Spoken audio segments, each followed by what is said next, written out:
உலகின் முதல் theme amusement park.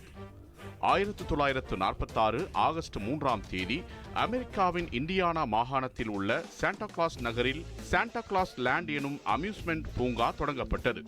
இது உலகிலேயே முதல் தீம் அடிப்படையிலான பொழுதுபோக்கு பூங்கா ஆகும். 1930களில் கார்ல் பேரட் என்ற தொழிலதிபர் சாண்டா கிளாஸ் நகரில் குழந்தைகள் எழுதிய சாண்டா கடிதங்களுக்கு பதில் எழுதும் பணியை செய்து வந்தார். சாண்டாவுக்கு ஏராளமான குழந்தைகள் கடிதம் எழுதி வந்தனர்.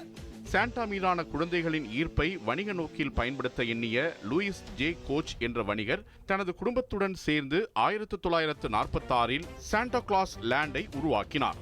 முதலில் இது ஒரு சிறிய குழந்தைகள் பூங்காவாக தொடங்கியது. சாண்டா கிளாஸுடன் நேரில் சந்திப்பு, கிறிஸ்துமஸ் கடைகள் மற்றும் சிறிய ரைடுகள் ஆகியவை அதில் இடம்பெற்றன. கிறிஸ்துமஸ் தீம் என்பதை அடிப்படையாக கொண்டு குழந்தைகளுக்கு வருடம் முழுவதும் கிறிஸ்துமஸ் விடுமுறை போன்ற உணர்வை தரும் வகையில் இந்த பூங்கா உருவாக்கப்பட்டது.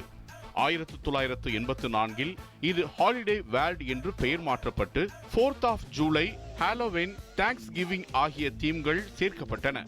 இது மிகப்பெரிய தீம் பார்க்காகவும் நீச்சல் பூங்காவாகவும் உலகம் முழுவதிலும் உள்ள மக்களை ஈர்த்து வருகிறது. சாண்டா கிளாஸ் லேண்ட் என்பது வழிகாட்டும் முன்னோடியான பூங்கா என கருதப்படுகிறது.